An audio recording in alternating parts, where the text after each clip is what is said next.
Citoyennes, citoyens, bonjour et bienvenue dans Dernière Nouvelle des Étoiles. Avant de commencer, un petit mot sur notre sponsor du jour, Cambly. C'est une nouvelle année et je suis sûr que vous êtes plein de bonnes résolutions. Pourquoi ne pas en profiter pour faire décoller votre niveau d'anglais en 2024 ? Avec Cambly, vous pouvez accéder à la solution parfaite pour y parvenir. Le site vous met en relation avec des tuteurs dont l'anglais est la langue maternelle. Vous pouvez les sélectionner en fonction de leur accent, de leur centre d'intérêt ou du niveau demandé. Et vous pouvez également rejoindre un cours collectif en petits groupes. Ce que j'apprécie particulièrement avec la plateforme, c'est qu'il est possible de trouver un cadre d'apprentissage qui fonctionne quel que soit votre niveau et vos objectifs. Personnellement, j'aime beaucoup les cours et les exercices en groupe. Si en 2024 vous souhaitez progresser dans votre carrière, préparer une expatriation, un voyage ou un examen d'anglais, c'est la solution idéale pour vous jeter à l'eau et faire de vrais progrès. Pour vous aider à sauter le pas, on vous propose avec Cambly un cours d'essai de 30 minutes à 1 € et 60% de réduction sur les abonnements de 12 mois. Ça vous donne des prix à partir de 10 € par mois. On parle ici d'un investissement qui peut littéralement changer votre vie. Avec un peu de travail et le coup de pouce de Cambly, vous pourriez démarrer 2025 avec un bon niveau d'anglais et plein de nouvelles possibilités qui s'ouvrent à vous. Si vous souhaitez saisir votre chance, je vous renvoie vers le lien en description. Un trou noir pourrait-il se cacher au centre de notre étoile ? Cette question en apparence farfelue n'est pas complètement dénuée de sens. Le célèbre physicien britannique Stephen Hawking s'était penché sur la question et avait théorisé un type d'étoile qui évoluerait dans cette configuration. Ces étoiles seraient en apparence tout à fait normales, mais elles porteraient en leur cœur un petit trou noir primordial.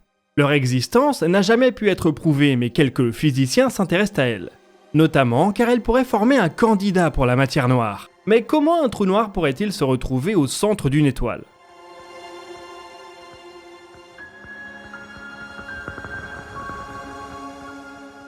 Les trous noirs stellaires, ceux qu'on a l'habitude de détecter, se forment lorsqu'une étoile meurt. Quand elle a épuisé l'hydrogène présent dans son cœur et qu'elle ne peut plus lutter contre sa propre gravité, cela provoque un effondrement brutal du cœur qui atteint une telle densité que même la lumière ne peut plus lui échapper.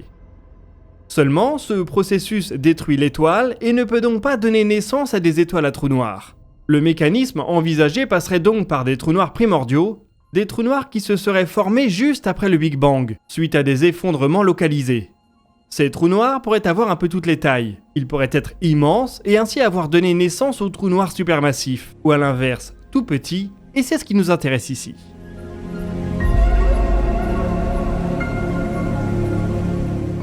On parle de trous noirs qui feraient la taille d'un atome, mais qui auraient la masse d'un astéroïde. En fin d'année dernière, une équipe de chercheurs s'est penchée sur la manière dont évolueraient des étoiles qui auraient de tels trous noirs en leur centre.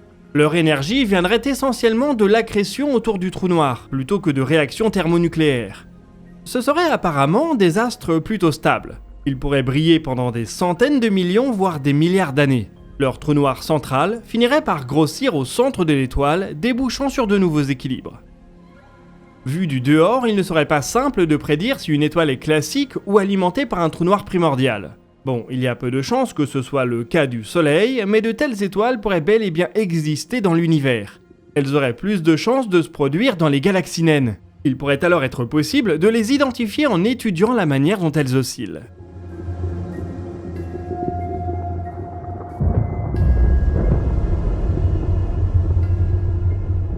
L'avantage d'un tel modèle, c'est qu'il offre une manière de résoudre le problème de la matière noire, la masse manquante de l'univers. On peut imaginer que les galaxies soient parsemées de micro-trous noirs invisibles à l'œil nu. Avec une taille comparable à celle d'un atome, on pourrait presque les considérer comme des particules. Ils donneraient aux grandes structures de l'univers la masse manquante qu'on leur trouve, tout en restant invisibles sur le spectre électromagnétique. Dans de rares cas, certains d'entre eux seraient capturés par une étoile naissante, et donneraient alors une étoile à trou noir. Il leur faudrait alors plusieurs milliards d'années pour manger leur étoile de l'intérieur. L'équipe qui s'est penchée sur l'évolution de tels astres a décidé de les nommer les étoiles de Hawking, en hommage au premier physicien qui s'est penché sur la question. Si elles existent bel et bien, cela ouvrirait la porte aux trous noirs primordiaux, qui pourraient aider à résoudre d'autres problèmes de la cosmologie, comme celui de la naissance des trous noirs supermassifs dont on vous parlait il y a quelques semaines dans un dossier de l'espace.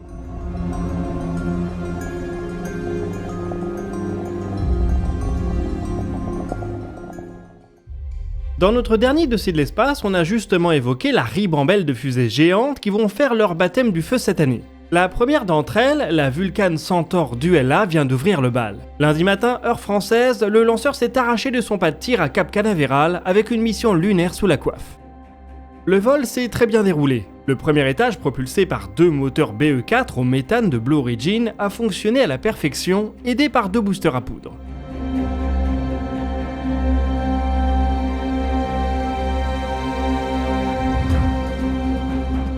C'est ensuite l'étage Centaur, dans sa dernière itération, qui a fini le travail. ULA a ainsi réussi le premier vol de son nouveau lanceur lourd et peut enfin proposer une alternative américaine à la Falcon 9. La fusée n'a pas vocation à décoller aussi souvent et elle n'est pas réutilisable. Elle s'est toutefois déjà trouvé de beaux contrats auprès de la NASA, de l'US Space Force et de Kuiper, la méga constellation d'Amazon. Les moteurs BE4 peuvent pour leur part être considérés comme opérationnels, ce qui devrait aider Blue Origin à finaliser son lanceur New Glenn. Celui-ci est attendu pour sa première mission au cours de l'été. La charge utile de la Vulcan était un petit atterrisseur lunaire, Peregrine, assemblé par l'entreprise Astrobotic. Après un long périple et quelques manœuvres orbitales, il doit tenter de se poser sur la face visible de la Lune fin février. Ce sera le 3e atterrisseur privé à tenter l'exploit. Les 2 précédents, Bereshit et Hakuto Air, ont échoué à quelques kilomètres de leur objectif. Si Astrobotic parvient à toucher le sol lunaire sans se détruire, il pourra alors commencer une mission de 2 semaines et déployer ses nombreuses charges utiles. Parmi celles-ci, on compte quelques minuscules rovers, des expériences de détection d'eau et de mesure de radiation, et quelques charges commerciales. Pour les États-Unis, il s'agit de la première mission à la surface de la Lune depuis des décennies. Bon, je rajoute ici quelques heures après l'écriture de cette vidéo que ça sent le sapin. L'équipe de Peregrine a communiqué sur des difficultés de stabilisation de son atterrisseur post-lancement qui laissent présager du pire. L'atterrisseur aurait aussi perdu du carburant et toute la mission serait en péril. Bref, n'hésitez pas à me suivre sur X @HugoLisoire pour avoir les dernières news. D'autres atterrisseurs arriveront cependant vite. Peregrine fait partie du programme CLPS de la NASA, qui va commencer à monter en puissance avec de multiples atterrisseurs. Ils vont permettre de préparer le programme Artemis et le retour d'humains sur notre satellite. Ce retour doit s'accompagner de l'assemblage d'une station en orbite autour de la Lune, la Gateway. Elle permettra des séjours de quelques dizaines de jours à un équipage réduit et constituera ainsi une plateforme intéressante pour se préparer au voyage martien. La Gateway doit pour le moment comporter 4 modules. Les modules PPE et Halo fournis par les États-Unis et les modules IHAB et Esprit fournis par l'Europe.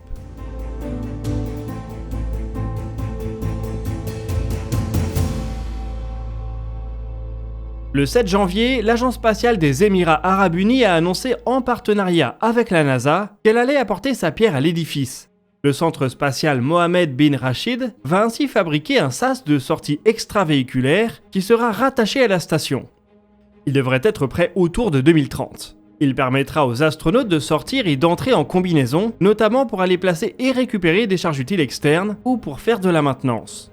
Des EVA sont menés très régulièrement sur l'ISS et la Gateway pourra ainsi adopter un fonctionnement similaire. Cela a par ailleurs le mérite de rendre la station plus internationale et peut-être un peu moins alignée du côté de l'Occident. Il sera intéressant de voir si d'autres nations se joignent au projet. On sait déjà que le Canada va fournir un bras articulé et que la JAXA participera au développement du module IHAB.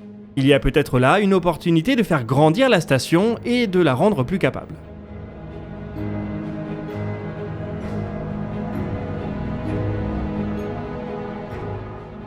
Ce nouvel effort ne signifie pas que la NASA va mettre fin au vol habité en orbite basse. Mais comme pour les atterrisseurs du programme CLPS, il est envisagé de faire appel à des entreprises privées.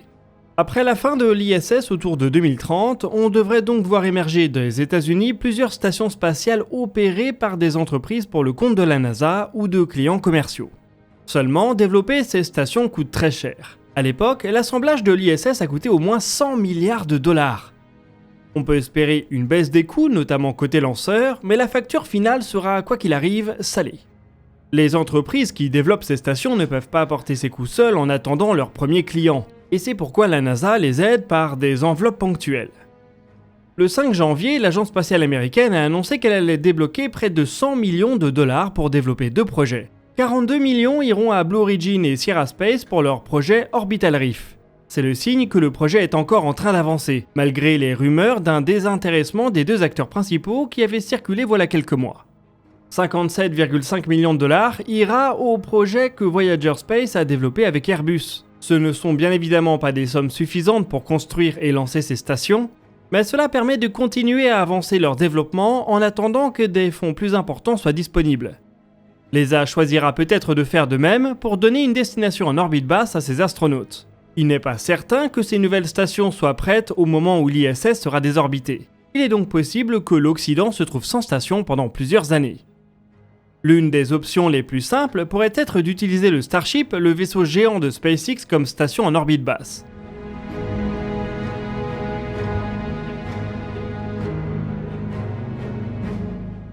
En attendant, l'entreprise californienne vient de déployer une nouvelle grappe de satellites Starlink, dont certains pourront servir à des connexions directes à partir d'un téléphone. 6 satellites vont être dédiés à cet usage, d'abord de manière expérimentale. Les téléphones issus du commerce devraient ainsi être capables de se connecter à la constellation sans changement hardware. Si cette implémentation marche bien, Starlink pourrait se trouver de nouveaux clients et ainsi modifier l'équation économique dont on parlait dans le dernier DNDE Live. C'est en tout cas une bonne raison pour SpaceX de continuer à tirer à un rythme effréné. L'entreprise vise 144 décollages en 2024 et en a déjà réalisé 3, ce qui la place sur un bon rythme.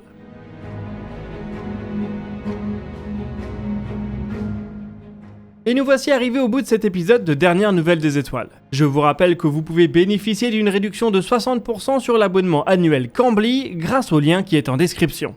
L'émission va continuer en live ce jeudi à partir de 10h, animée par Maxime. Le lien pour venir participer est en description. Vous pouvez partager vos questions et vos remarques dans les commentaires. On répondra à certaines de vos interrogations dans la vidéo qui sortira ce dimanche à 18h. Je vous invite également à consulter la description pour retrouver nos sources et nos réseaux sociaux. Nous, on se revoit dans 2 jours pour un nouveau dossier de l'espace, et d'ici là, citoyennes, citoyens, portez-vous bien.